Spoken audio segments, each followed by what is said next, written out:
Villains are destined to die. Chapter 41.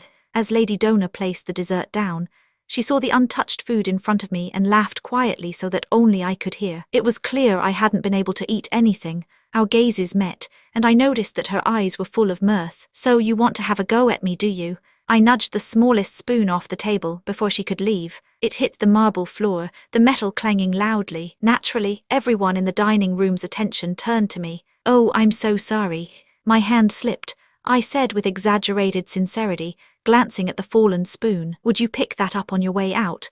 Lady Dona didn't seem concerned with my uncharacteristic behavior. She was confident there was nothing I could do to her. "Of course. Please don't worry about it, my lady." Would Penelope have thrown the cutlery at Dona's head and stormed off? No. I knew this would not have been the case. If the butler was to be believed, Penelope had always eaten with the Duke, whether invited or not. In my mind, that meant no one ever gave her the time of day outside of these meals. She wasn't welcome at family gatherings where they enjoyed cozy conversations, but she'd attended despite how excluded and lonely they made her feel. Making a fuss over some cutlery would have gotten her banned, which Penelope had to have known. She must have struggled desperately to hide her hunger and rage. If she hadn't taken part in these meals, she wouldn't have had any other opportunity to see her family. But I'm not like her. I looked coldly down at Lady Dona, who remained so unbothered I couldn't help but want to kick up a fuss. Again, the loud rattle of metal on marble rang out. "Oh dear, my mistake." My hand slipped again. The second smallest spoon had clattered to the ground in front of the woman, just as she was rising to her feet with the first spoon. Everyone's attention turned to me once more. The Duke tutted, displeased. "Don't be so clumsy." "I'm sorry. The pudding is so soft. My spoon keeps getting away from me," I said with a shrug. Derek's cold, blue eyes were fixed on me, as were Reynolds'. "It's fine, my lady," the woman said, retrieving the second spoon as well. "Please enjoy yourselves." As she rose to her feet and bowed, the last spoon tinkled when I tossed it to the ground. "Penelope Eckhart," the Duke called, his demeanor chilly. "What the hell are you doing?" Reynolds asked, laughing in bewildered amusement. Derek frowned and glared. The letters above their heads began to blink ominously. I shoved my chair back noisily and stood. "I don't have any more spoons, so it looks like I won't be able to eat dessert." "Sit down," the Duke demanded. "If you've said all you needed to say, I'll return to my room." The Duke's face twisted in rising fury. "You are being impertinent. We haven't had lunch together like this in a long time." "I'm just so hungry, father," I said, gripping my stomach in an overly dramatic fashion. The Duke and his son's expressions turned from furious to puzzled. "What? I'm not as good at using tableware as a 3-year-old, so I couldn't eat a single bite of my lunch," I said, peering glumly down at the food in front of me like a disappointed child. None of the food had been touched, even though it was still warm and fresh. If I retired to my room now, the food would be given to the servants to eat. It was likely that foolish Penelope had always starved, while her share of food filled the servants' bellies. With an innocent smile I said, "Isn't that right, Dona?" "My lady," she said, all colour draining from her face. Her confident, marking air was suddenly gone, and a chilling silence fell over the table. The cutlery was tiny, like children's toys, and the food placed on the table around me was untouched. There wasn't even a speck of seasoning on the plate in front of me. It was clear I hadn't served myself any food on it. I didn't have to turn to know everyone was now studying my place setting. "I'll return to my room and ask Emily to bring me a sandwich. At least I can use my hands to eat that." Everyone was silent as I turned to leave. "Good day, father, brothers." No one stopped me this time. As the dining room door closed behind me, a hollow laugh escaped my lips. Penelope threatened people with a crossbow, didn't she? It was silly to think such a vicious girl had been helpless against these shenanigans from the servants. Even so, I found it hard to fault her. I felt such pity for Penelope when I pictured her sitting there, patiently waiting while the others ate, and she starved. Such a pitiful girl. I went up to my room and retrieved the book I was reading from the bookcase before sitting at the desk. I'd loudly claimed to be hungry earlier, but really I didn't have much of an appetite. In fact, I was more concerned with how the brothers' affection scores had been impacted by that little outburst. The last time I was able to see their scores, there was no change. It bothered me that I hadn't been able to study their reactions, because all of my attention had been on the Duke and Lady Dona. Their affection score won't drop because I threw the spoon, will it? I decided to stay calm. Well, there's nothing I can do about it now. Maybe I was being too laid back, but the Eckhart brothers were never a valid option for my escape anyway. I could live with a little fluctuation in their affection, as long as it doesn't kill me. As I turned my focus to my book, there came 2 soft knocks on the door. "My lady, it's me," called a voice. "Come in," I said easily, recognizing Emily's voice. She opened the door and entered cautiously, holding a covered tray. "Are you reading?" "What's that?" I asked, staring at the tray. She placed the platter on the table and lifted the lid, revealing a steaming bowl of soup, a steak, and a sandwich arranged neatly. I scowled. The steak was the same one I had been served at lunch. "The Duke instructed us to prepare your meal again, my lady." It appeared that Emily had heard what happened. She studied me cautiously and said, "Oh, and this is from the butler." It was a small brown bottle, the digestive medicine I had requested. "It's fine. I'm not very hungry. Take it away." Though I wasn't sure it was something to be grateful for, eating nothing meant I wouldn't get a stomachache. In response to my dismissal, Emily looked distressed. "But you said you wanted some sandwiches. You must be hungry. Please eat something, my lady." "I'm fine," I repeated. "Besides, I ate earlier. You haven't eaten a proper meal all day." "Please just," Emily begged. "It's not like it's the first time this has happened." I interrupted irritably, slamming the book closed. "Was any of the food you brought me fit to be served to a lady of the nobility?" "My lady."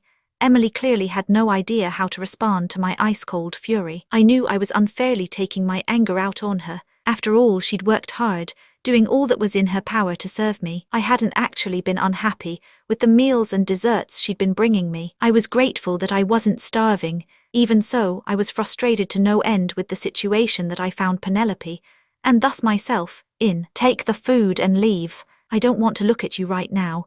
Emily took the platter and left with a dejected look on her face. I felt like I'd gone too far since she had obviously been worried about me, but I wasn't really all that sorry. Ignoring the broiling emotions that had been threatening to explode since I left the dining room, I picked up the book again. However, mere moments later I tossed it aside. "This is so irritating." I abandoned the desk and flopped onto my bed. I stared mindlessly at the ceiling, luxurious and ornate. What was the use of such beautiful surroundings when the occupant of this room hadn't even been able to eat a proper meal today? Why must I put up with being bullied in this world too? I muttered to myself. I was at my wit's end trying to understand. If it had been anyone but me that had been thrown into this game world, they might have been pleased with how lavish the room was. But luxury didn't really impress me, since my father's house had been just as large and lavish. Ironically, despite living in such a fancy room, I'd always had to worry about my next meal. The bullying had reached its peak after my second eldest brother graduated. Students kept cutting in front of me, causing me to be constantly late for meals, and they'd often purposely bump into my shoulder in order to make me drop my food. Even after coming home, I couldn't eat right away, despite having eaten nothing all day. I never forced myself to take part in family meals, since they were so welcoming to everyone but me. Me and my stupid pride. In hindsight, it was foolish of me. I should have at least made sure to eat well, while struggling to survive in that house. Unlike Penelope, I'd had no maid making sure I ate, as the housekeeper always went home right after washing the dishes. I'd force myself to wait, my stomach growling, until the others were done eating and everyone was in their rooms. Then I'd sneak into the kitchen to eat some cold soup with rice, or mix the leftovers together in a large bowl. More often than not, however, I didn't even get to eat that. The leftover food often tasted horrible, since vinegar, sugar, salt, salted fish, fish sauce, and other horrid things had been mixed into it. The younger of my brothers was the culprit, of course. "You bitch. Why do you sneak into the kitchen to eat like a rat?"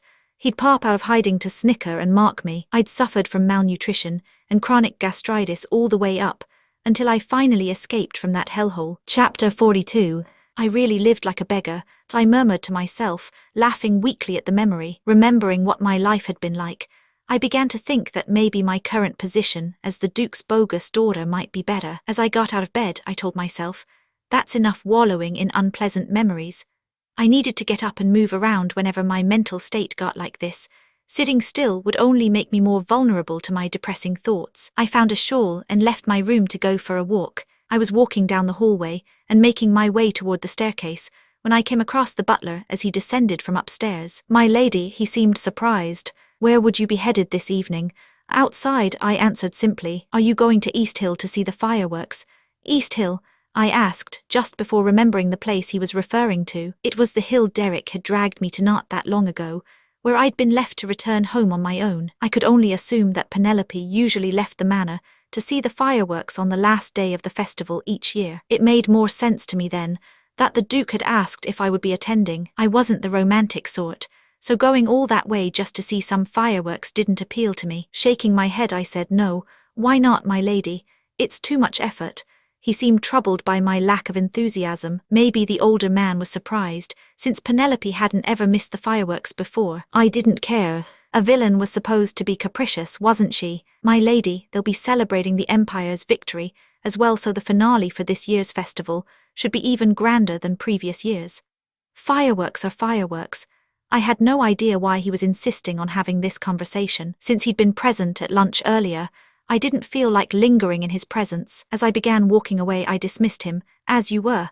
Lady Penelope," he called urgently, halting my beeline for the stairs. "What?" I replied, pausing at the top of the staircase to turn and regard him. The old butler seemed to hesitate, which was rare behavior for him, and said, "I've just cleaned out the attic at the Duke's instruction. I was on my way to inform you of this." Inform me? I couldn't imagine why he would want to notify me of anything regarding the attic. The entrance to the attic was at the end of the hallway on the 3rd floor, and I'd personally never been there before. "Why, you went there often as a child. You liked to watch the fireworks when you were first brought to the manor, my lady." If I had to guess, the Duke remembered and asked me to clean the attic for you to use. "Don't be ridiculous." I cut him off coldly with a laugh. "I haven't been allowed up there in a very long time, because someone hated my going up to the 3rd floor. It was boarded up, and I was prohibited from going anywhere near that attic."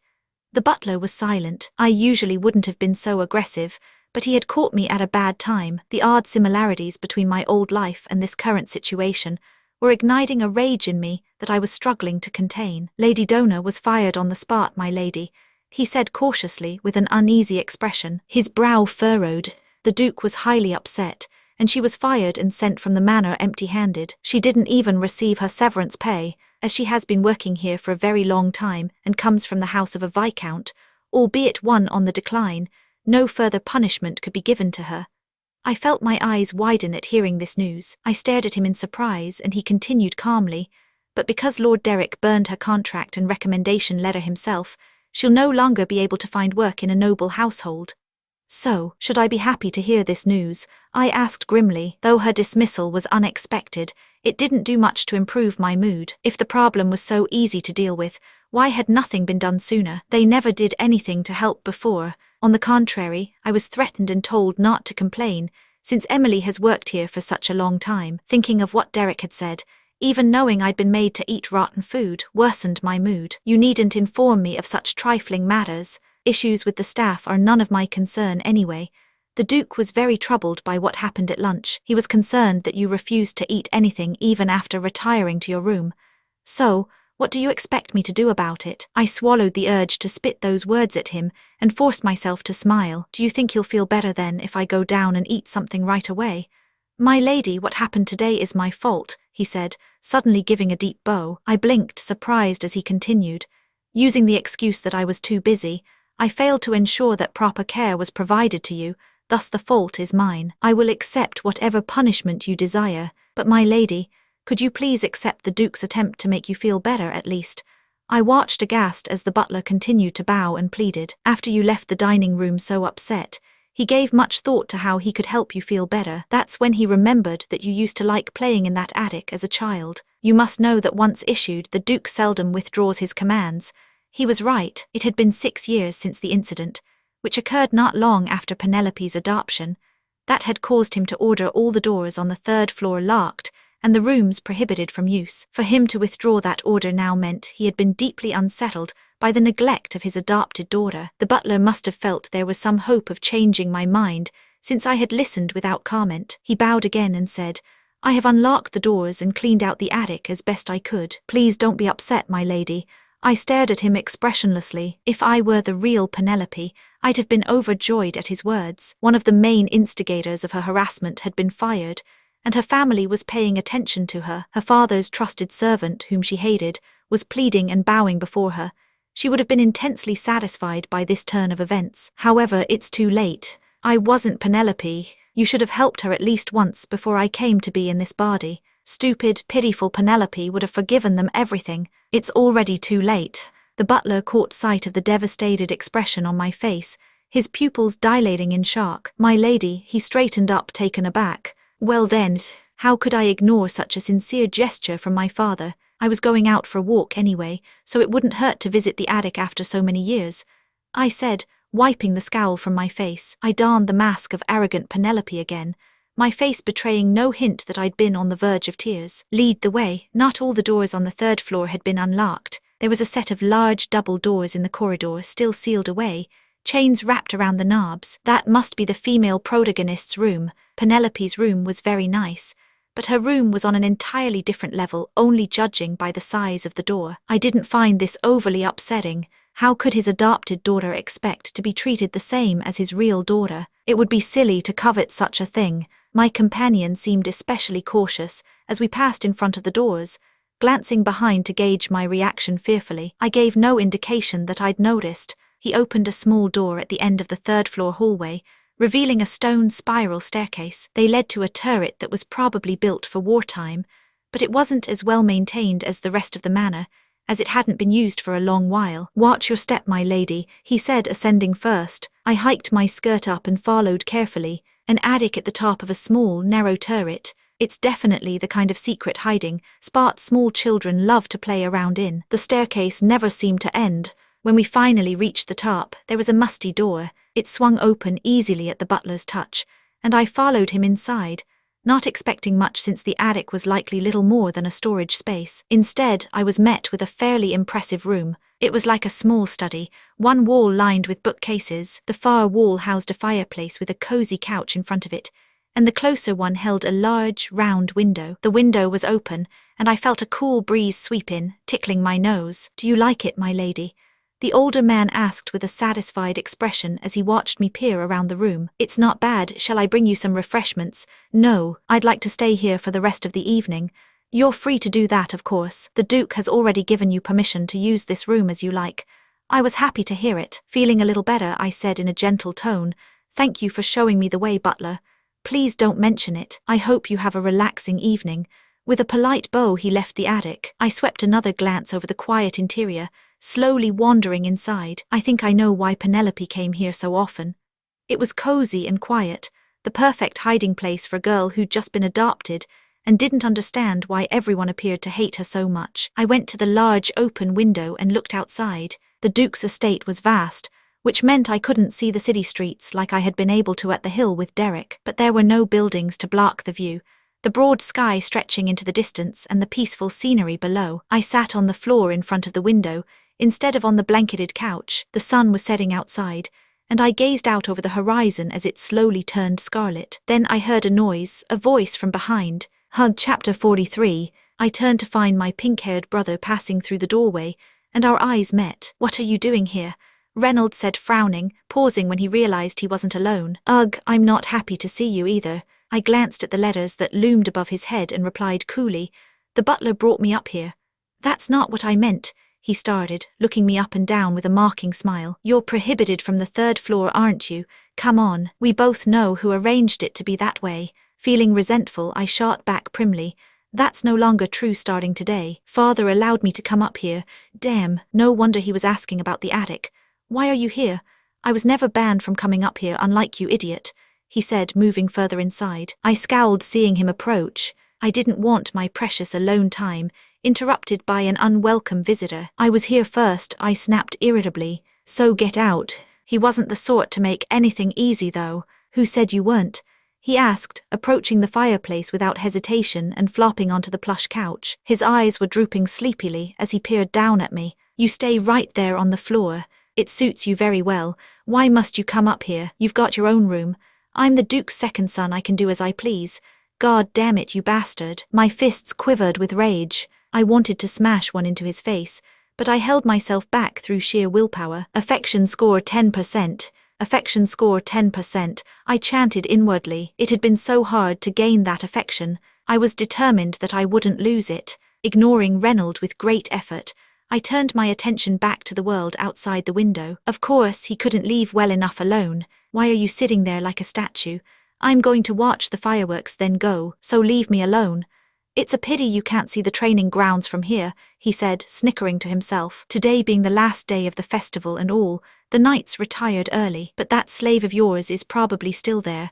What? My mind went blank. I turned my head to regard him slowly. What do you mean? It's as I said. He's probably still out there alone, training himself to death, Reynolds said with a mean snicker. I was speechless for a long moment before I finally stammered out, but why? Because I told him to. You asshole. I could almost see Eccles' affection score dropping by the second. What shenanigans had been going on while I'd been preoccupied with other things? No. He's my only hope. I scrambled to my feet. I needed to check his affection score, preparing to rush down the stairs.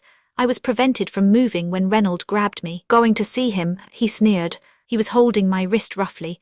Having gotten up so fast I failed to notice he'd moved at all. His lovely pink hair swayed before my eyes. I frowned, nervous. Let go, it's too late. The moment you brought him here he became my prey, he said with a playful wink. I felt despair well up inside me. With a deep sigh I wrenched my hand out of his grasp and said peevishly, "Why must you be so childish? Why can't you just be kind?" "You know, hearing you say that gives me the shivers," he said, rubbing his arms with great exaggeration. I glanced at affection score 10%, floating above his head. What's the matter with him today? I was the only one who had been unable to eat lunch, but it had looked excellent. He'd eaten his fill. I couldn't think of any reason why he'd be itching this badly for a fight. Though Reynolds was usually like this, today he seemed to be in top form. "If you don't like me being here, just tell me so. I'll leave," I said with a sigh. I decided to just drop it, since I had nothing to gain from a confrontation. With Reynolds, avoidance was the best policy. Just order me to leave already. I'll go without a word of complaint. I quietly waited for his response. "Have you no integrity?" he said suddenly, eyes locked on my face. What makes you think you can just waltz in here?"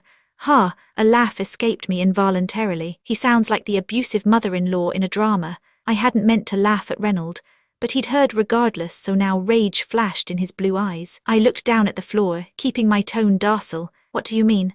You've been different lately, keeping to your room and doing things you normally wouldn't. I thought you might have finally changed, but obviously I was stupid to think that. I mean, how could a girl as shameless as you ever change?" I bit back a sigh. I had no clue why I was putting up with his temper tantrums when I'd come up here in a bad mood myself. My anger was spent after my conversation with the butler earlier, so the current situation only tired me. The Crown Prince and Reynolds were walking time bombs that were best left alone. I cajoled him in a tired voice. "Reynolds, please don't beat around the bush. If you have something you want to say, just say it. Why are you suddenly? You were going to make another fucking wish when the fireworks started, weren't you?" he said viciously, cutting me off. "That you don't want Yvonne to ever return to the manor. That you want her to disappear or die. You prayed for that 6 years ago in this very attic. It was the last day of the festival, and you knew it was also the anniversary of the day Yvonne had gone missing. We were practically touching noses. Reynolds was so close, his face a sinister red thanks to the setting sun. His mouth was stretched in a feral smile, and his eyes promised violence. Penelope did that. I stared at him, stunned. I hadn't known the female protagonist had gone missing during the festival. After some thought, I recalled the game's prologue might have mentioned it, but I'd promptly forgotten about it since it hadn't impacted the plot significantly. The commoner suddenly found herself nobility. I suppose it's to be expected that she didn't want the Duke's real daughter to return. In any case, I could understand Penelope's actions, walking in her shoes as I was. Maybe understanding her was easier for me, because I'd already experienced what it was like to suddenly be adopted by a rich family. However, Reynolds, as the heroine's elder brother, apparently couldn't live with seeing the villain Penelope return to the attic after what she'd done. "So how does it feel? As you wished, you've taken Yvonne's place for 6 years now."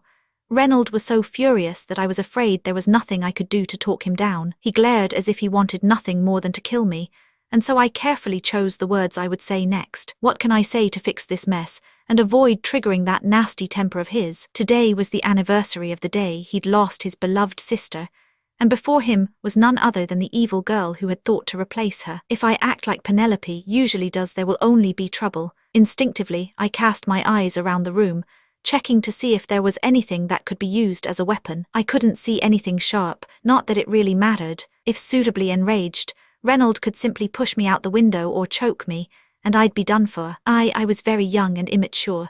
I struggled to reply, stumbling away from the window. "I'm sorry. I apologize if it's not too late. I've reflected a lot on my mistakes. Please forgive me." Reflected. My cautious apology didn't seem to placate him in any way. "Fine. Since it's all in the past anyway, let me ask you something else. Why did you go so far as to wish for something like that? You wouldn't have been immediately thrown out even if Ivan had returned. This was the hardest situation Reynolds had ever put me in. Even apologizing sincerely wasn't working. What do I say now? Since I wasn't the child who had wished Ivan away, I had no words to defend Penelope's actions. Sweat trickled down my face. Talk, he demanded. I'm sorry. I shouldn't have come up here. It was stupid of me. Do you think this is something a simple apology will make disappear? Reynolds, you never told me how you managed to persuade my father to adopt you. Tell me how a child your age managed it. Maybe I could learn a thing or two from you.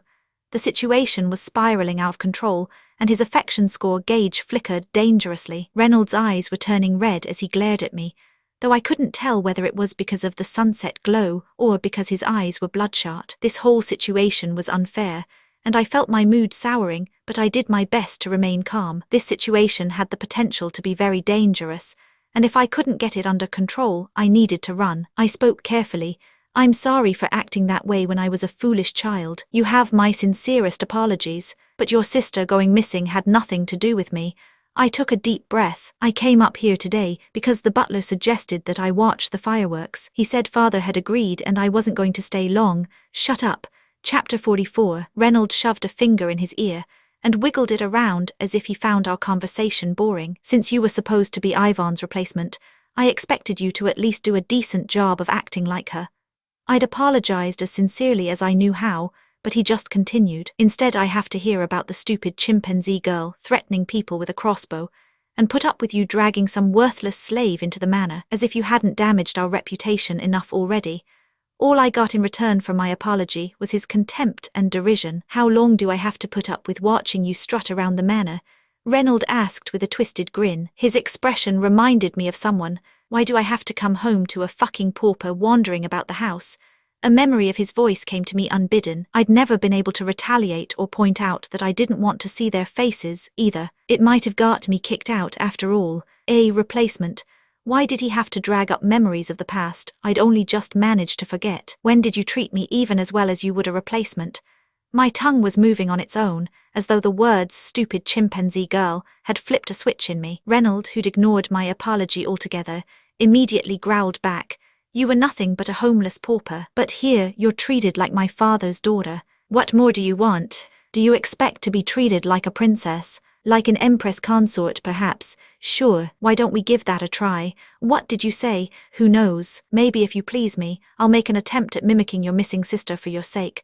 I mocked, my teeth gritted and my emotional state a tattered mess. Reynolds' mocking smile was slowly slipping from his face, and I could practically feel the temperature dropping. We'd been simply quarreling before, but now he looked seconds away from tearing me apart. You, he said, his voice deep and subdued.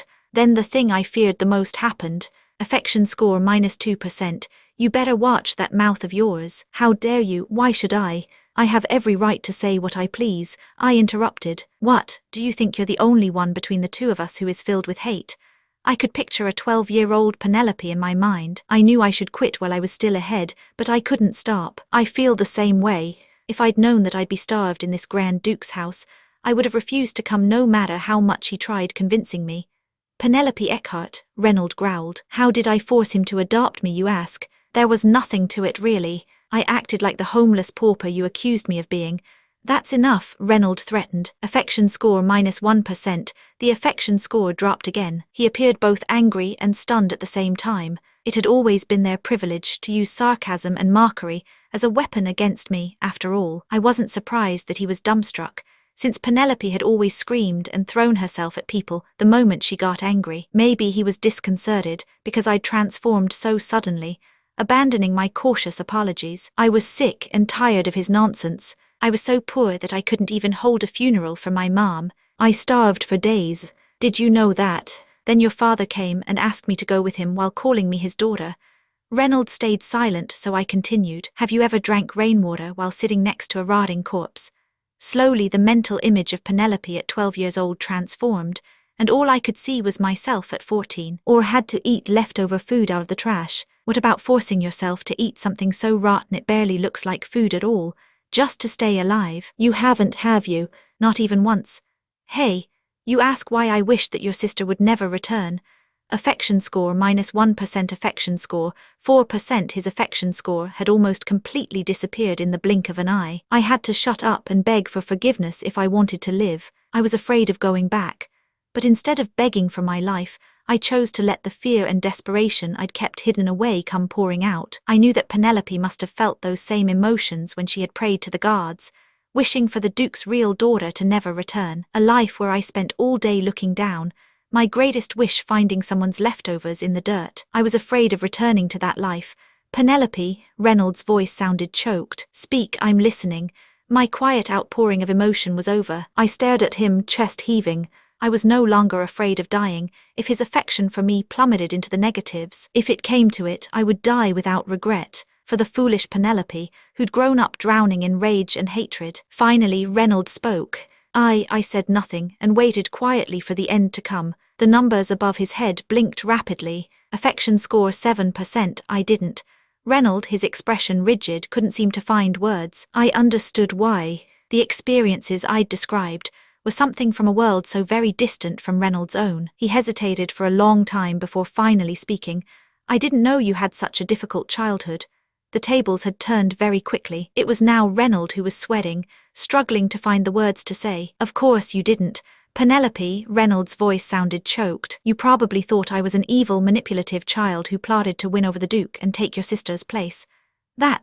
It's time you learned the truth. I stared at him with cold, dead eyes. When you accused me of stealing that necklace, I was just a 12-year-old commoner who didn't even know how to read. Reynolds, who'd been about to speak, slowly closed his mouth. I could see the disbelief blooming in his eyes, but it didn't satisfy me in the least. At that moment, a whizzing, crackling sound exploded through the quiet. The roar of noise filled the air coming from the window behind Reynolds. While I'd wasted time on this meaningless exchange, the sun had set, and the sky was dark. With loud popping sounds, the fireworks had begun. We gazed at each other in silence, as the fireworks filled the sky with beautiful splashes of light. The different colors lit the planes of Reynolds' face, before vanishing again with each explosion. Perhaps it was the play of light that made his face appear twisted in some kind of complicated emotion. As he gazed at me, the numbers hovering above his pink hair flickered again. Affection score 14%. His affection for me had risen tremendously. A white dialogue window appeared. System, quest successful, go to the festival with Reynolds. System, accept the reward. Yes. /no, I laughed bitterly to myself. The unwelcome notification brought a hollow smile to my face. So all that matters is succeeding at the quest, even if his affection score flops. In the end, I had no choice but to press yes, despite quivering with rage at the idea. System, you have gained affection score plus 3% for Reynolds and a crossbow as your reward. Seeing his affection score rise again, I felt any urge to fight die like a candle fizzing out. The beautiful fireworks continued to whiz and pop, uncaring of my tumultuous emotions. The worst thing that would happen if I'm sent away now is that I'd return to being a poor commoner. I muttered to myself between the crackling of the fireworks. You always make me feel like I'm beneath you, like some kind of disgusting street urchin that ranks lower than a slave. Reynolds' hesitant expression contorted into a grimace. It was probably at this precise moment that I began to imagine what my life would be like if I left the manor. I stared at him with eyes as dry as ash before turning away. Penelope, he called, quickly reaching out to try and stop me from leaving. However, I left the attic without giving him so much as a glance. Descending the dark stone stairs, I considered Reynolds' increased affection and the conversation I'd impulsively initiated with him. Affection score 17%. The reward was very generous, considering I'd been prepared to die for confronting him. Of course, what I'd told him about Penelope's past was a web of excellent lies. How am I supposed to know anything about her past if it wasn't explained in the game? Drinking rainwater while sitting next to a corpse, eating cold leftovers, all of that was only a guess at what her life must have been like. It definitely hadn't been my own story. It didn't take long before the reward promised for completing Reynolds' festival quest arrived. Chapter 45. The next morning, Emily brought breakfast, and I ate it at the table in front of my wide bedroom windows. How do you like your meal, my lady? Emily asked cautiously. The quality of the food had improved significantly, probably as a consequence of yesterday's events. I was told the head chef got up early this morning to make it himself. I take that to mean that the chef has not been making my breakfast up until now. I watched as Emily gasped and fell into a tense silence at my pointed observation. I continued, I'm not saying you're to blame, so relax. I put down my fork and looked at her. I know how much you've done for me so far. My lady, I take care of those close to me. I'll reward you soon enough for all your hard work. Don't worry. Tears welled up in Emily's eyes at my words. I've never desired any reward from. Hush, don't be modest. Let your actions do the talking. After finishing my meal, I was just consoling a sniffling Emily when the butler arrived. My lady, did you call for me? He asked, bowing politely in the doorway. I nodded easily. Come in, if you'll excuse me, he said, tentatively entering the room and coming to a stop in front of me. I enjoyed the attic and wanted to thank you. I'm very glad to hear that. The older man was obviously very nervous, so I smiled at him. He visibly brightened in response. Did you enjoy the fireworks? They started early this year, I noticed. Well, yes. I hadn't really seen much of the fireworks since I'd been busy quarreling with Reynold, but I couldn't tell the butler that since he was eyeing me with such open anticipation. The Duke has instructed us to open the attic for you whenever you wish to go up there. Really, that's great news, I said without any enthusiasm since I doubted I'd ever go back up there. But he wasn't done. He had more surprising news to deliver. Lord Derek also instructed me to inform you that luncheon together can be arranged whenever you wish. That won't be necessary. I called for you because I have a question. I interrupted hurriedly. That was also something that would never be happening again, not if I had any say in it. What is it, my lady? He asked, puzzled. Something had been on my mind ever since my encounter with Reynold yesterday. How is Eccles doing? I remember asking you to provide a room for him. Eccles, do you mean the slave you bought, my lady? Slave?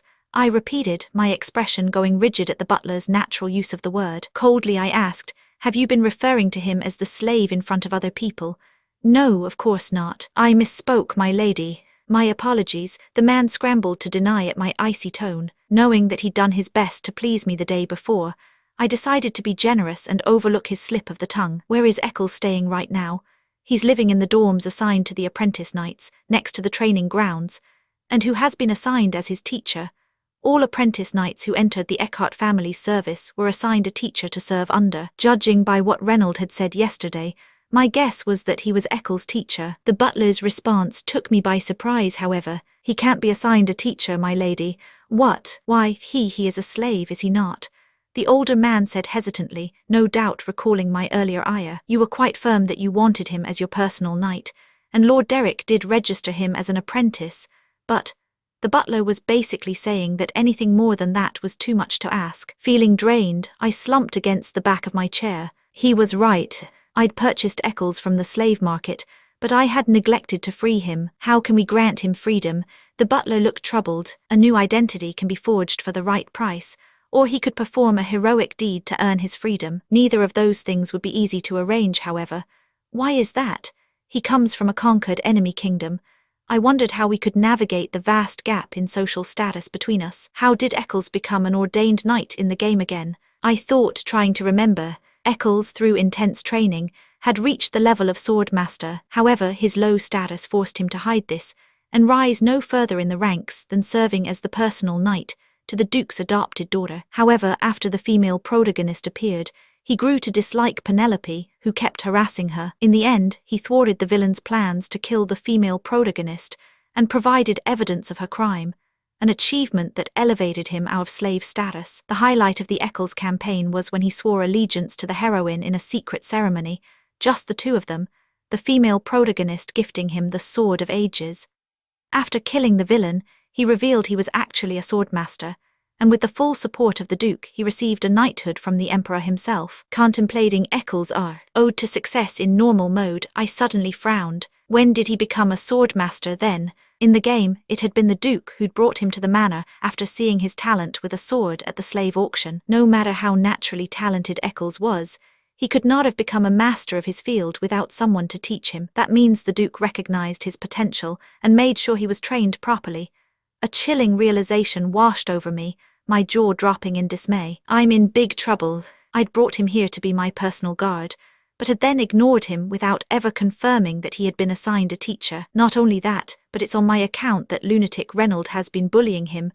Oh, damn it, I said, unable to hide my consternation. If I was in Eccles' shoes, I'd already have imagined a dozen ways to kill the mistress who had bought and abandoned him. "My lady," stammered Pennell, eyeing me strangely since my face had no doubt drained of all colour. "Butler," I said, fighting down my rising anxiety. "In your opinion, how has Eccles been doing lately? Pardon, in what regard? Generally speaking, has he been training well?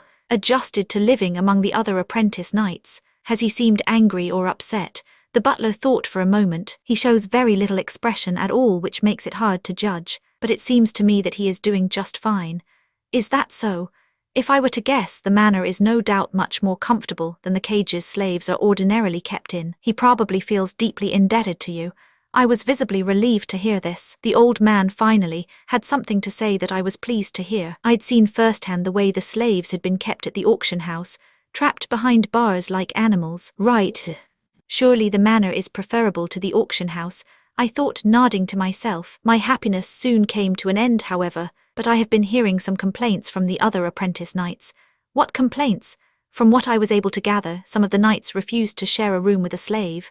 "What?" I very nearly shrieked. "Unfortunately, that's unavoidable given his origins, my lady. The other apprentice knights were hand-picked from vassal houses, in service of the Eckhart family after all," he explained calmly. His words fell on deaf ears. I stared, eyes unfocused. Fuck.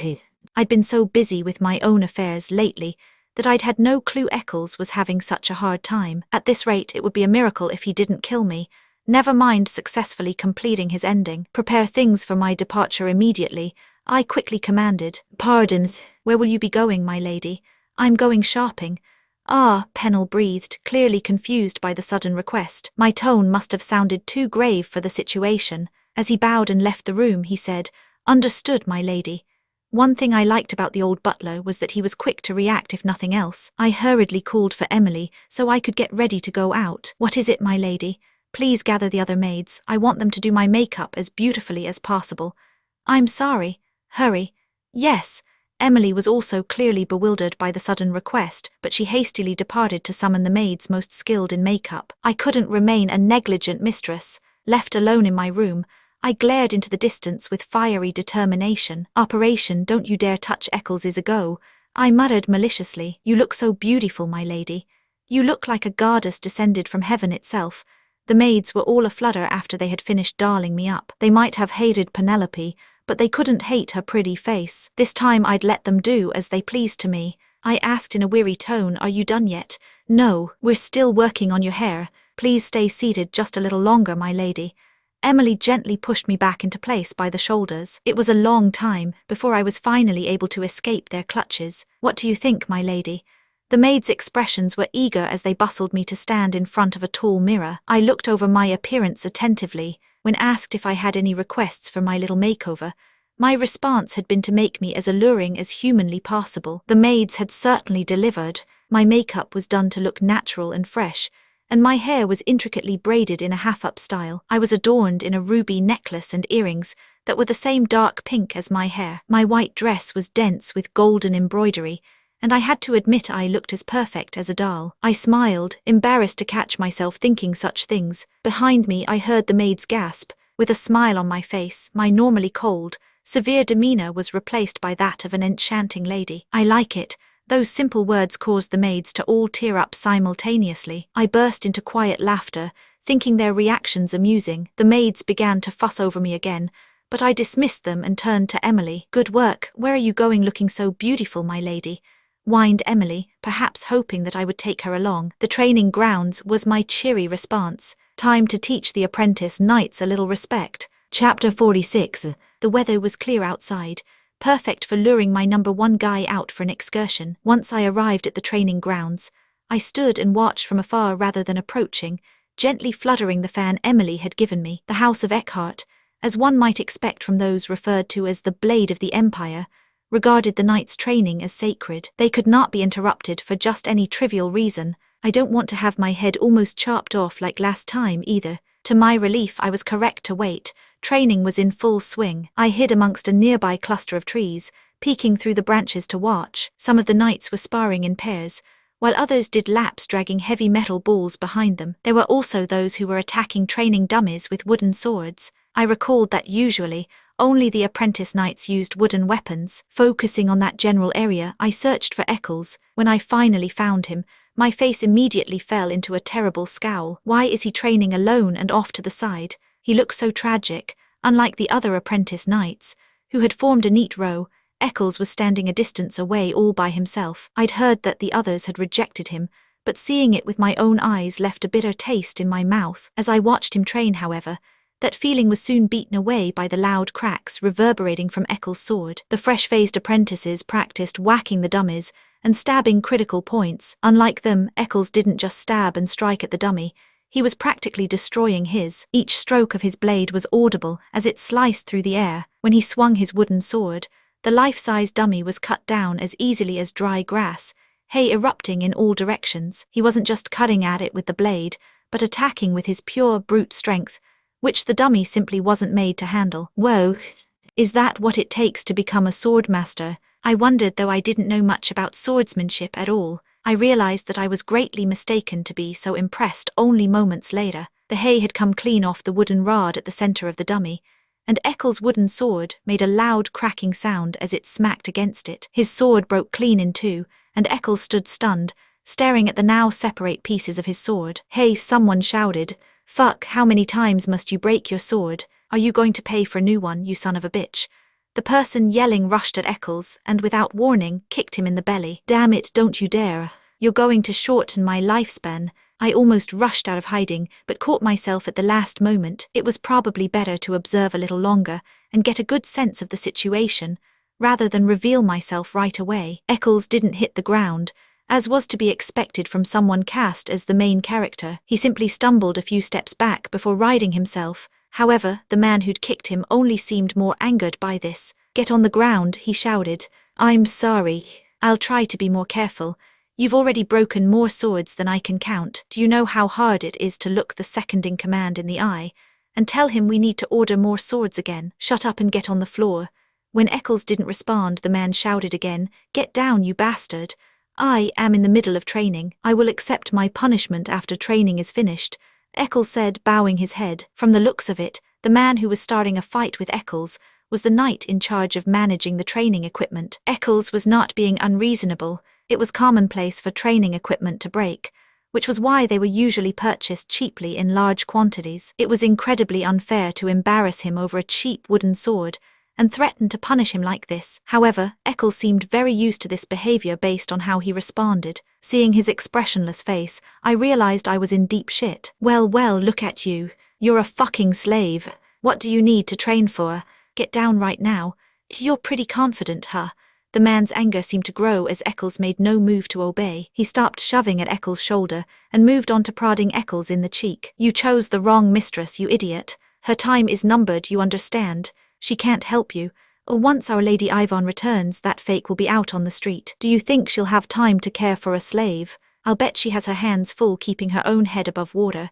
Do not insult my mistress." Eccles, who'd been looking at the ground until now, lifted his gaze at the man's sneered words. The knight laughed sarcastically. "Why, I could insult the king if I wanted to. There's no one around to hear me. What's to stop me from bad-mouthing that mistress of yours, who's obviously forgotten about you?" A knight should not insult a lady."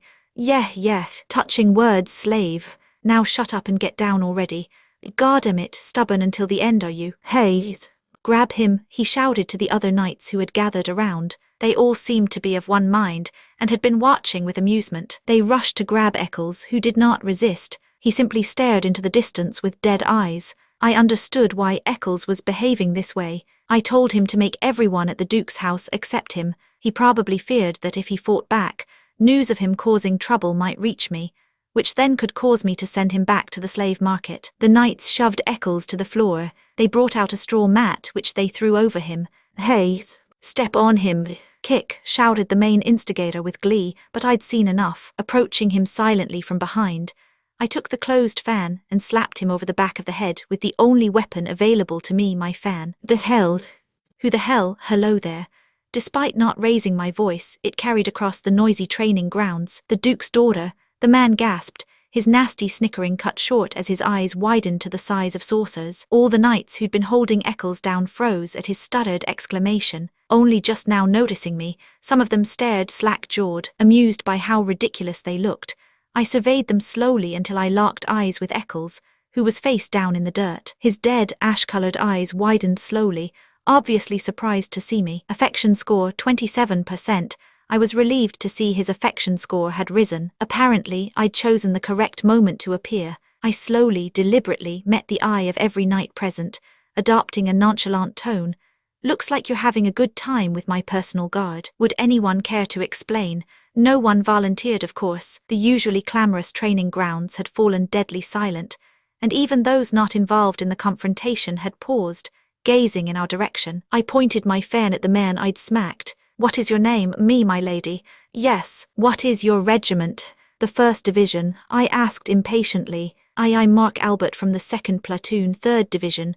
I burst out laughing, and here I was thinking he must be in the upper ranks, based on the way he was bullying Eccles. In the capital, where there was no risk of war, the 3rd and 4th Divisions were little more than security guards, meaning this man was a nobody. You, explain what's happening here, I demanded. I beg your pardon.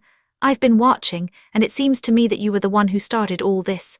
Aye, he stammered, going white as a sheet, hearing that I'd witnessed at least part of the confrontation. The confident man who'd been mocking me and throwing around the word fake was nowhere to be seen. Seeing the knights frozen in dread, I realized that everyone in the manor had likely heard about what had happened to Lady Dona yesterday. What's the problem? Are you going to continue making me wait? No, that slave, I mean Eccles, made trouble during training, the man said, launching into an explanation at my prompting. What trouble? Well, he broke his wooden sword, my lady. The prices have gone up quite a lot lately, and he's broken so many, you see. And so I was scolding him, but he was disrespectful to me, his superior. Is that so? I asked gently. Yes, he seemed hopeful that I believed his explanation, grinning and nodding rapidly. /P. But what if I'd heard the whole thing? I'm sorry. You said that there was no one around to hear you, but what if I happened to hear what you were saying? His expression went blank, so I gave him a pleasant smile. I think I'd be well within my rights to have you killed for insulting a noble, don't you think? A chilling silence fell over us. Aye, he stammered, his mouth wide open. My lady, intervened a different knight, stepping forward. He wasn't as dirty as the others, making me think he had to be a rank or two above the rest. Please calm down. I'll go get our captain and we can discuss punishment. Eccles, I called, ignoring the man. He was still sitting on the ground, gazing up at me. The look in his eyes flickered and changed at the sound of my voice calling his name. I pointed my fan at the man who'd introduced himself as Mark and said, "Kill this asshole." Eccles shot to his feet. Chapter 47. My lady, Mark screamed, terrified. When I gave him no answer, he turned to Eccles instead. Listen, Eccles. He looked terrified as Eccles stalked toward him, silently pleading for help from his fellow knights with his eyes. The higher-ranked knight stepped forward, this time with the loud vocal support of the other knights. Eccles, enough. That's an order, that's right. I'll admit I took it too far. Let me apologize and... Mark wasn't able to finish his sentence. Eccles' hand darted out and seized a fistful of the knight's hair as he tried to escape, yanking him back. He gurgled and tried to kick out, but Eccles already had his arm around Mark's throat, and he began to choke the man with unrelenting strength. Mark's eyes seemed to pop out of his head as his air supply was slowly cut off. Eccles, what are you doing? Stop it, the other knights cried out, shocked, but Eccles did not react to any of their commands. None of the knights seemed capable of physically intervening to stop the slave, as he slowly choked their companion to death. Maybe they didn't step in because I had given Eccles the order to kill Mark, or maybe it was because the slave they'd made fun of was suddenly radiating an aura of hostility they'd had no idea he was capable of. Mark gasped for air, his tongue lolling out, saliva dribbling down his chin. The spit dripped onto Eccles' arm, but he gave no mercy. My lady, you can't do this. Realizing their companion was about to choke to death, the knights fell to their knees at my feet. Please forgive us. We behaved poorly. We will report everything that happened to the captain, excluding no detail, and all of us will accept whatever punishment is our due. My lady, murder is strictly forbidden amongst the Eckhart knights. I put my finger in my ear, wiggling it around as if bored, staring into the distance. It was a trick I'd learned from Reynold only the day before. My lady, the knights begged as the whites of Mark's eyes began to show. Enough, I said, raising my hand. Eccles, who had been intently focused on choking his fellow knight, immediately loosened his hold. Mark flopped to the ground, hacking and gasping for air. Wrapping both hands around his throat, he coughed and gasped. I stared down at him without expression, but internally I was actually slightly surprised. I hadn't expected Eccles to carry out my commands with so little hesitation. I thought he'd ignore me and try to kill the man. I hadn't really intended to see Mark dead, of course, so I'd been at the ready with the ruby ring that still sat on my left hand. By my logic, he wouldn't resent me too badly for using the ring if I allowed him to choke his torturer a little first. However, Eccles had obeyed my command immediately. That meant he held my orders at a higher priority than his own feelings. I found this incredibly satisfying. Didn't you say I'm a fake that will be abandoned when the Duke's real daughter returns? I looked around at the knights, all of them frozen in place. My words caused them to go even more tense. Which do you think will happen first? I'll be thrown out of the manor, or all of you will be relieved of your posts. I asked in a playful tone, smiling pleasantly at them. That was when a notification popped up.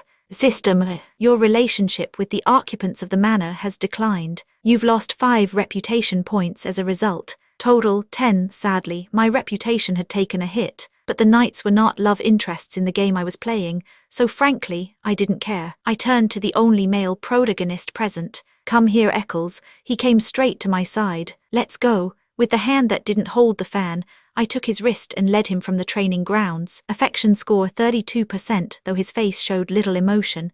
His rising affection score felt like the wagging of a puppy's tail. As Eccles and I arrived at the main gate, Pennell was waiting to greet me with the carriage. My lady, you look dazzling today.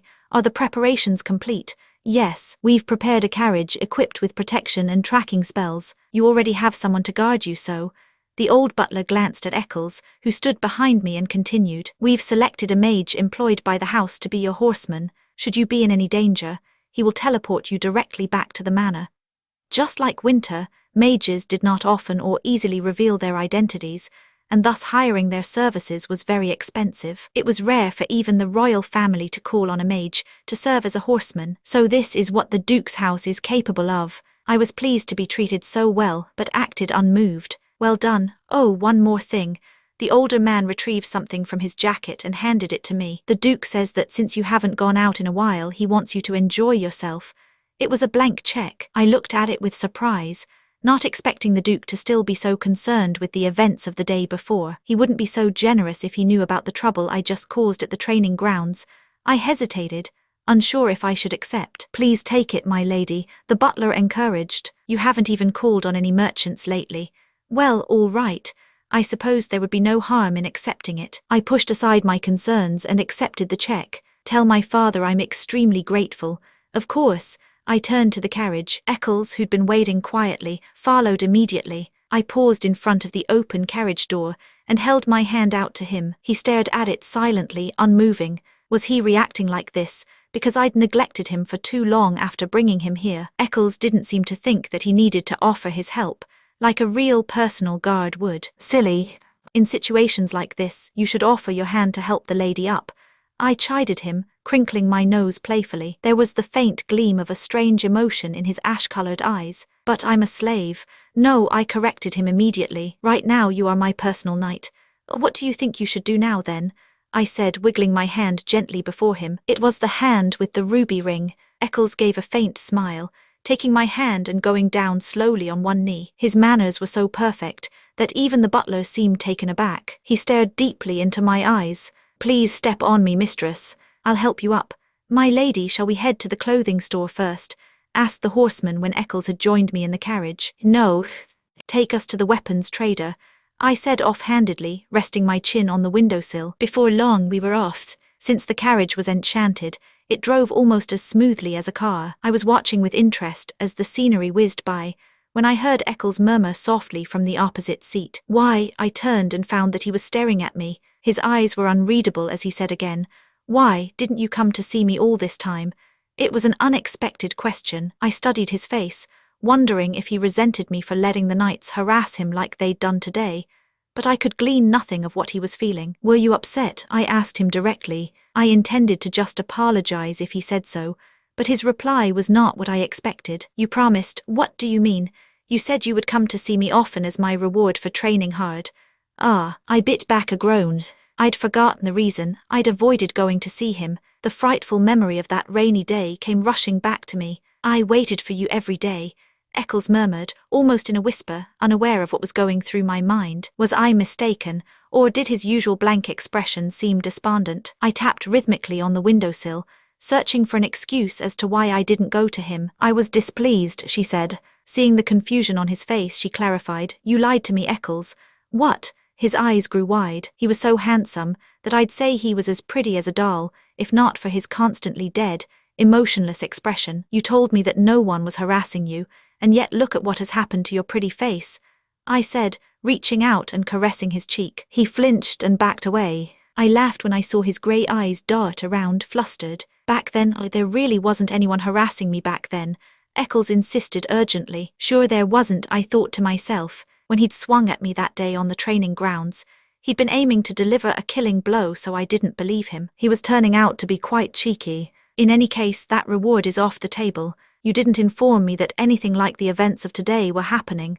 But, SHH, I intend to give you a different reward, so don't complain and just be patient, I interrupted. He blushed lightly, perhaps embarrassed that I was scolding him, but then his affection score rose again. Affection score 33%, chapter 48. His affection score had only increased by 1%, so small I could have easily missed it. I was taken by surprise. How old is Eccles again? He looked so young and innocent. I thought back to any details I could remember about the game. Since I hadn't memorized all the characters' information, I couldn't recall how old he was. In normal mode, it had taken 1 year following the heroine's return to complete one of the male protagonist's stories. Directly after the player reached his ending, Eccles had his coming-of-age ceremony during the game's epilogue before marrying Ivan. In the game, 18 was the age of maturity. That meant Eccles was, so he must be 17. In the real world, I was 20 years old, which meant I was basically trying to attract a boy much younger than I was. Why do I get the feeling that I'm the one being seduced, though?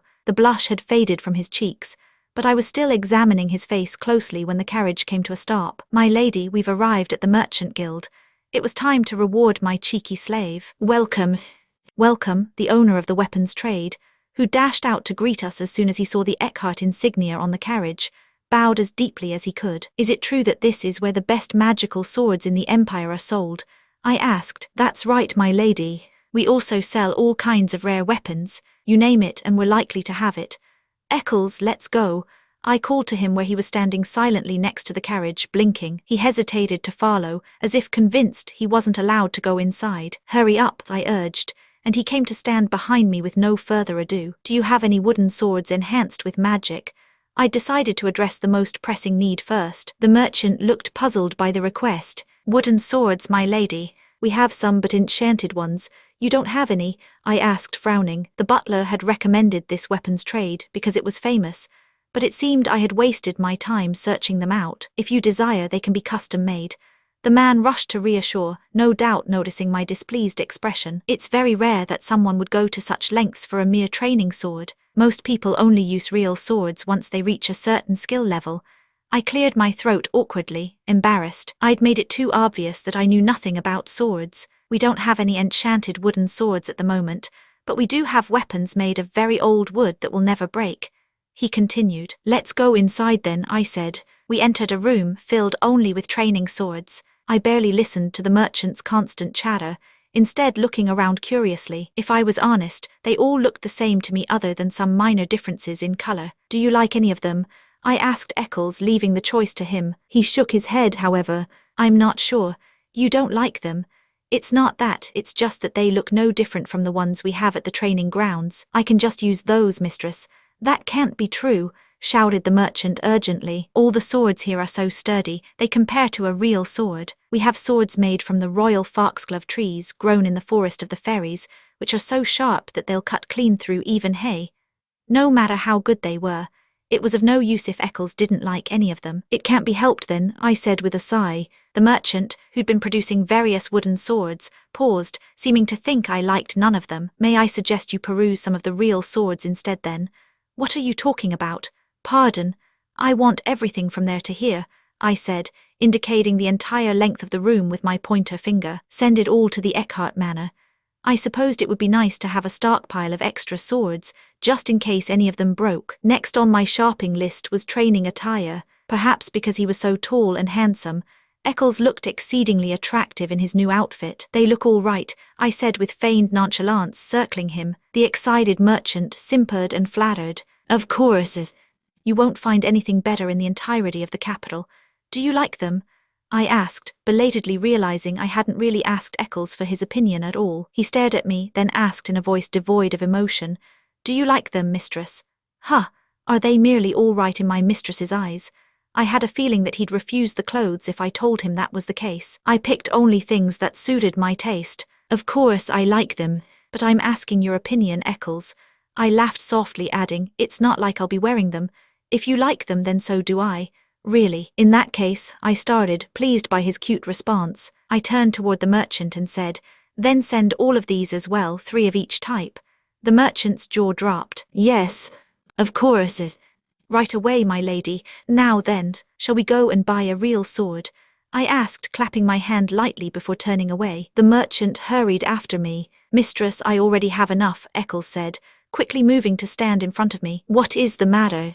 "A sword is a knight's most important piece of equipment," exclaimed the merchant, fired up with greed. I'd been about to say something similar. Nodding, I turned back to Eccles. "But you'll need a sword. Do you feel like I'm buying too much?" "No, that's not it." Eccles usually didn't hesitate to answer me. "I don't think I'll have much use for a real sword, even if I have one." "I don't want to waste your gift." "What do you mean? You'll use a real sword in sparring once your basic training is over, won't you?" "That's right, the lady is absolutely correct." The merchant insisted, nodding with too much enthusiasm. Eccles remained unmoved. He spoke as though he was stating an obvious truth. "A slave cannot become a real knight. That is why all I need is the wooden sword to use during training." I was speechless for a moment. He had known it was impossible for him to become a proper knight. It was I alone who'd been laboring under the misconception it would happen one day. Come to think of it, Eccles only became a knight after Penelope's death. I'd been so preoccupied with improving his situation that I hadn't taken the time to examine the events of the game. I realized it might be essential that Eccles never become a real knight if I was to survive. The arms dealer, seeing me so deep in thought, seemed to think I was reconsidering buying a real sword. "Don't be silly. You'll need a sword if you're to protect your mistress." "I do not need a weapon to do that." The merchant fell into a frightened silence. Eccles was right, and there was little I could say to the contrary. Considering his extraordinary abilities, he was practically a walking weapon. All right. If that's how you feel," I conceded, nodding. There was no use putting pressure on someone who'd already given up. "I want to look around a bit more, though. Can you wait outside for me?" Eccles turned and left immediately. I clucked my tongue, watching him leave without saying a word to me. Who is the master here, me or him? I'd noticed this about him before, that Eccles did not follow the rules of etiquette unless expressly told to do so. He was very disrespectful for a slave. "Do you need anything else, my lady? Please name it, whatever it is, and I'll take you there immediately," the merchant said cautiously, eyeing me. "I came all this way, so I might as well take a look at the magical swords." Yes, this way please," said the merchant, expression brightening at my words. It was to be expected, as magical swords were the main items offered by this particular weapons trader. The space allocated for their display was certainly much bigger and wider than the other rooms, and there was an incredible quantity of magical weapons. I looked them over slowly. There were a variety of different kinds, ranging from small daggers to great swords as tall as I. However, the decoration on the blades, sheaths, and handles were all too fancy and over the top. "They are too ornate. Do you have anything simpler?" "If that's the case, please give me one moment, my lady." The merchant looked strangely serious as he searched through one of the display cases. "How do you find this, my lady?" he asked, returning with what looked to be a tiny dusty case of some kind, definitely too small to hold a sword. "What is this?" "It is an ancient sorcerer's sword." He produced a bundle of keys and used one of them to open the lock. I felt slightly offended that he was presenting me with this musty item, but the mention of an ancient sorcerer piqued my curiosity. The merchant opened the case, the rusty hinges creaking noisily. "What the?" I muttered. There, inside the box, was a roughly finished metal necklace with a sword-shaped ornament the size of my index finger. "Are you joking? I wanted a sword, not an accessory." The tiny sword wasn't adorned with even a single gem, either, making it very ugly. I scowled at him. The merchant recoiled and waved his hands urgently in denial. No, not at all. I would never. What's this then? If you hold it by the handle and then imbue it with mana, it will turn into a real sword.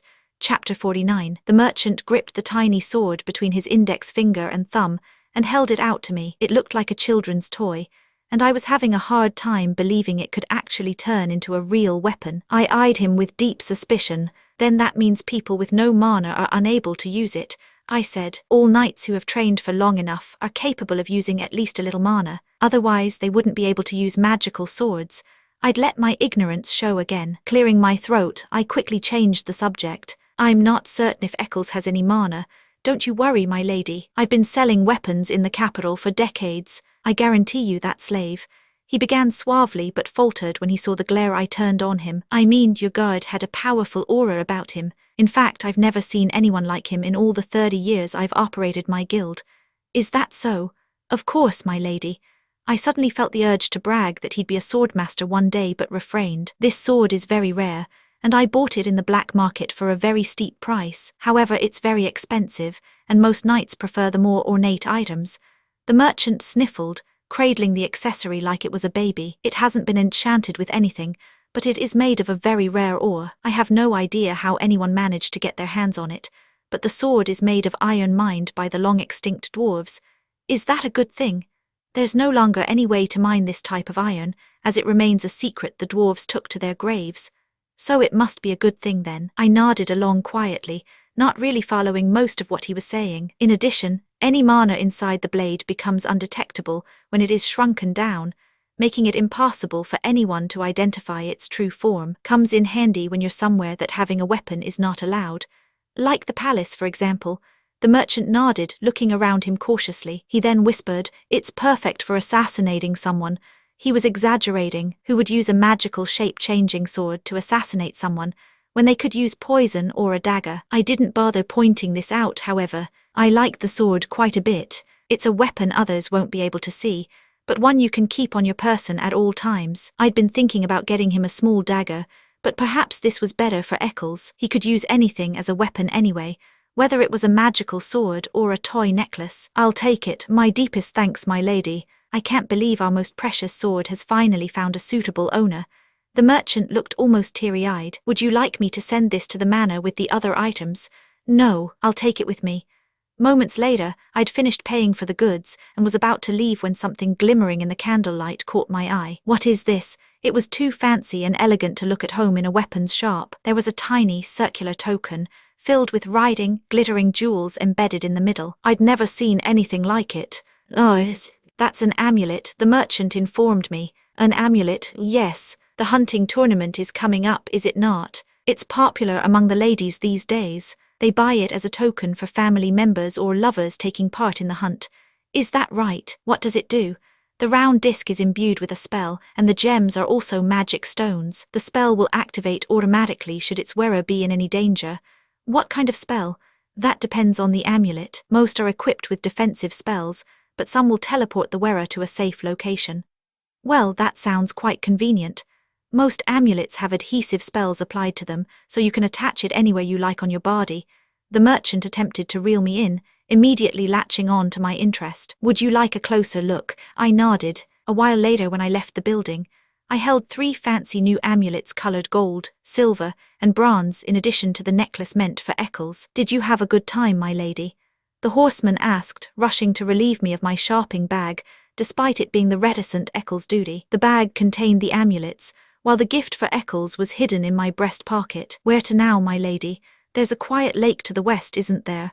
Ah, Lake Kalia, you mean. Let's be off then. The carriage began to move silently. I'd planned to buy some new dresses and accessories too, but I hadn't been out in a while and I was already tired. I wanted to go back to the manor right away, but had to give my knight his gift first. If I'm going to give it to him, I should make a show of it. I wanted to clear up any misunderstandings and soothe any resentment that might have built up in him so far. We're here, my lady.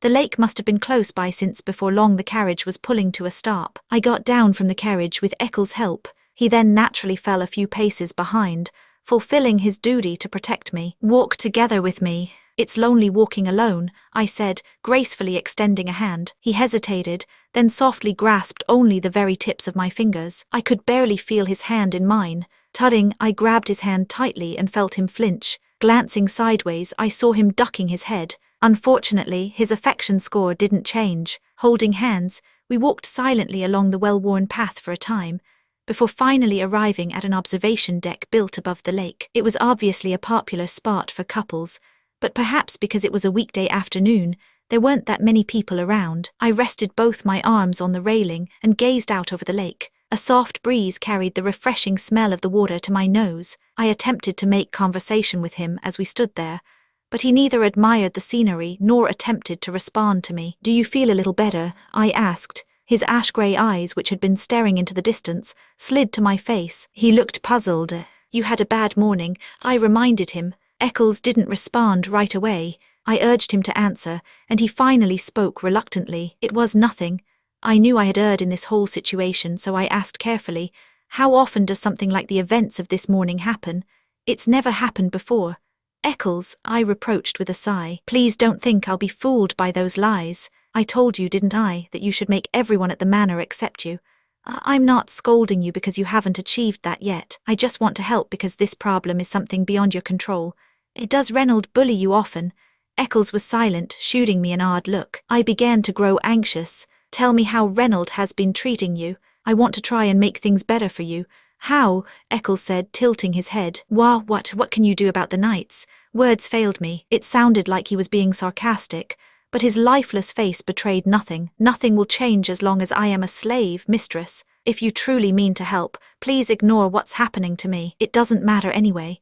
I was taken aback, but I wasn't so dumb that I failed to understand what he was really saying. "I'll stay by your side, so don't make any trouble that could get me thrown out." Perhaps he'd acclimatized to the manor faster than I'd realized. That meant he had figured out my position within the household as well. Affection score 33%. I glanced above his head. Only 33%. I'd only just managed to surpass the base affection score, awarded in normal mode. Even in the easier mode, Eccles had been a hard nut to crack. I'd been under the impression that it was because of his loyalty to Penelope, but I realized that maybe this wasn't the case. I was coming to understand his personality better, so he was just struggling fiercely for his own survival from the beginning. I had gotten so excited, without really realizing it, after seeing his affection score rise above 30%. To be honest, I'd been full of hope after the events of the morning. The ending had seemed closer than ever before, and I felt silly for having dragged Eccles so joyfully to the weapons trader. "Yes, you're right.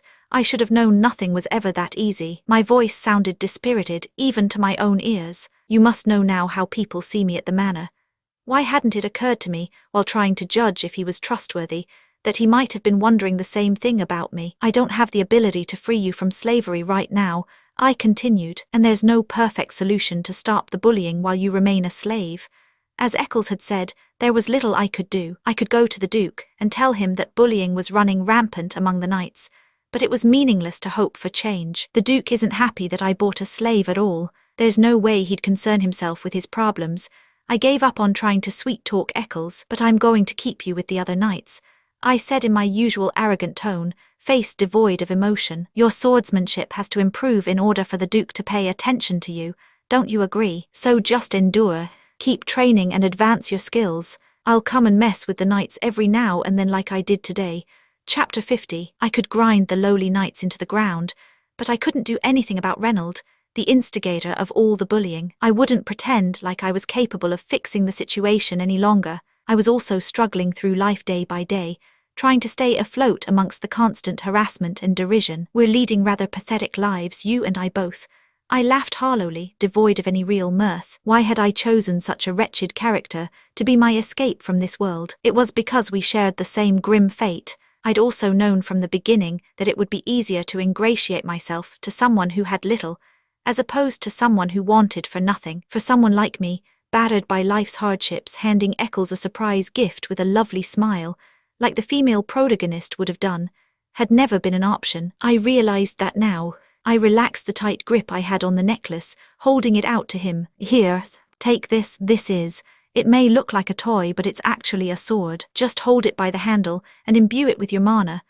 Eccles gazed at the necklace I was dangling in front of his face, puzzled. Go on, I encouraged, and he reluctantly took the tiny sword between his thumb and index finger. With a great flash of light, Eccles was suddenly holding a longsword in his hand. His eyes were wide as he stared at the sword that had appeared practically from nowhere. It was a simple sword with no unnecessary gems or decoration, but the way the light glinted off the blade was peculiar and hinted that it was no ordinary sword. I was going to demand the merchant repay me 10 times the amount paid if he was lying. I didn't expect it to actually be real. Eccles certainly looked like the perfect male protagonist, dashingly handsome in his new clothes, and standing there with an enormous iron sword in hand. Nobody would take him for a slave dressed like this. I could see people glancing at him curiously as they passed by. Why give me this? Eccles asked, staring down at the sword clenched in his fist. His voice sounded oddly tight. Eyeing the imposing sword lazily, I said, it would be absurd if a slave hailing from a conquered enemy kingdom were to wield a magical sword in Aoka. But if you still intend to serve me, the only knight I'll ever have is likely to be you. Eccles appeared more stunned by this admission than he had been by the magically transforming sword. What will you do? I hadn't intended to sound so threatening as I delivered the sword. My plan had been to say something touching in the vein of Normal Mode's female protagonist. You'll always be a knight to me, regardless of your station. Heart. Any sentimentality I once had is cold and dead. My good mood had been ruined when the conversation had drifted to bullying, and I blinked tears from my eyes as I delivered my ultimatum. Decide whether you'll take this sword or remain a slave. Eccles stared at me silently. I'd half given up on him already. If he didn't accept the sword, I'd just give it to the Duke or Derek as a gift. Without warning, Eccles raised the sword above his head, then brought the tip crashing down on the wood-panelled floor. It made a brittle crunching sound. What are you doing? I stammered. He slowly went down on one knee. He snatched up one of my hands and gripped it in his own. I swear eternal obedience and fealty to you as your one and only sword, he murmured, slowly lowering his head until his soft lips were pressed against the back of my hand. It was the very first time a love interest had touched me, but it felt neither remarkably hot nor cold. It simply left me feeling lukewarm. However, at that moment, I didn't have the presence of mind to notice even that much. I swear eternal obedience and love to you as your one and only sword. I remembered the words he'd spoken to Ivan. Had I somehow forced an oath from him too early? It was different from the vow Eccles had made to the female protagonist in Normal Mode. I felt a rush of anxiety. Affection score 40%, however. Watching the affection score soar quieted some of my fears. Things are just unfolding differently, I reassured myself as I looked down at Eccles, his lips still pressed in a soft kiss against my hand. I could only see the crown of his neat, grey-brown head. Don't betray me, Eccles. This was the first truly sincere thing I'd ever said to him. Betrayal means death. The items I'd purchased from the weapons merchant were delivered to the manor the following day. As the delivery men piled crate after crate at the front gates, the servants watched completely appalled. Lady Penelope, what is all this? By the time the shocked butler stumbled into my room, I'd gotten out of bed and just finished washing my face. What do you mean? I know you haven't gone out for a while, but... The butler was flabbergasted. Why did you buy so many weapons? Over 60 crates of wooden swords have been delivered. Well, we didn't seem to have enough, I said with a shrug, recalling the sour events of the day before. The butler was silent for a moment. He looked at me as he would a silly child and sighed. I think your concern for the knights is laudable, my lady. However, there is an expansive budget set aside for them already. That includes money for wooden swords. There's still quite a few left, so you certainly didn't need to purchase any more. Why would I be concerned for the knights? I tilted my head, confused. The butler sounded exasperated. My lady, it's been a while since you went shopping, so you should have bought gems for yourself, or perhaps some new dresses. There seems to have been a misunderstanding, I said, correcting him with a frown. The swords are not for the knights' use. Excuse me, then why? They are gifts from my personal guard. The butler stammered, unable to believe what he was hearing. Then all those things out there are. You must have heard what happened yesterday, I asked. The older man's face, previously red with embarrassment, fell into a grim expression. Why would I spend money on men that insulted me? I scoffed inwardly at his reaction, wanting to make sure no one misunderstood my intentions. I stressed. I bought equipment Eccles needs to train, since it seemed there wasn't enough to go around. Do we have a problem? Is there no storage space? Of course there is no problem, my lady, he said, shaking his head urgently. It would be silly to claim there was no space for the new items in such a large manner. I knew that the butler hadn't been asking about storage, but I pretended to misunderstand on purpose. I was warning him not to ask any more questions. I'm sure you had your reasons, the butler said finally, slowly nodding. Surprising. I thought you'd have more to say. Though I'd reminded him of my position several times, he still seemed to regard Penelope as rude and stupid. I was pleasantly surprised by how much his attitude had changed since apologizing to me only 2 days ago. Don't worry yourself with Eccles, I know you're busy. I'll take care of that. Then what would you like me to do? Just continue to keep an eye on him, and tell me if anything like yesterday's incident happens again. Understood. I'll have the items you bought placed in a storage room for your personal night's exclusive use, he said politely. Thank you. I smiled at him briefly. My mood was greatly improved, since it felt like communication was going smoothly for the first time in a long time. Emily arrived with breakfast soon after the butler left. My lady, the things that were delivered this morning are for your guard, right? She chattered excitedly as she set the table. Gossip spreads quickly. You should have taken me with you, Emily said, expression forlorn. A personal maid was an indispensable helper to the average aristocratic lady. Holding the trust of one's master empowered the servants, so I understood why she might be upset. She was set on becoming my loyal right hand, after all. Here, I said, handing her the object I'd retrieved before her arrival. It was the copper amulet I'd bought at the weapon trader. Emily hesitated to take it, staring down at it with wide eyes. Aren't you going to take it? What is this, my lady? A gift for you, I told her, smiling. A gift? It will protect you from any hidden danger if you keep it somewhere on your person. The magic imbued in the amulet I'd bought for Emily was too vague to be of much value, but such amulets were often given as a token of favor. I have a lot of enemies, you see. Since you've pledged yourself to me, there's no telling when something untoward might happen. Wear it at all times, all right. I'd felt sorry for taking my anger out on Emily ever since it had happened. She'd also once refused when I'd offered her expensive gems, so I was also testing her. If she refused this as well, I suspected she might have an ulterior motive in wanting to serve me. My lady, however, Emily was looking up at me with large, teary eyes. I've never received a gift like this in all the time I've worked here. Is that so? It's so beautiful. I'll treasure it, Emily gushed. Good, I'll work even harder from now on. I really will, she said, declaring her loyalty over and over, her face set in steely determination. Seeing her expression called to mind that time so long ago, when she'd been stabbing me with a needle. Just then a notification appeared. System, your relationship with the occupants of the manor has improved. You've gained +5 reputation points as a result. Total, 15. The white window informed me that the reputation points I'd lost the day previous had been recovered. Thank you, my lady. Thank you so much. As Emily bowed over and over, repeatedly thanking me, I considered a wish that had no doubt been made many times by many people. I hope my life continues to go this well. /P/Bardi.